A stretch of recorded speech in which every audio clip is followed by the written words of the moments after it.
এমন সময় সুমন চুপি এসে পাখিদের খাঁচার ওই দরজাটি খুলে দেয়।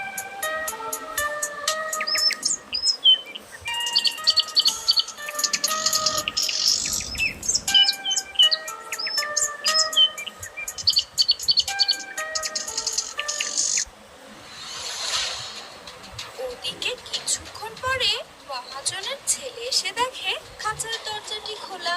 তার বন্দি রাখা সব পাখিকে কে যেন ছেড়ে দিয়েছে, আর তাতে মহাজনের ছেলে বেজায় রেগে যায়।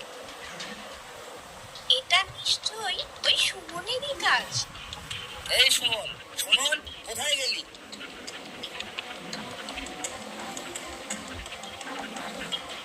তুই খাঁচার দরজা খুলে দিয়েছিস?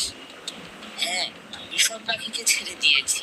পাখিদের বন্দি রাখা আমার একদম পছন্দ নয়। ওদেরও তো পরিবার আছে, ওদেরকে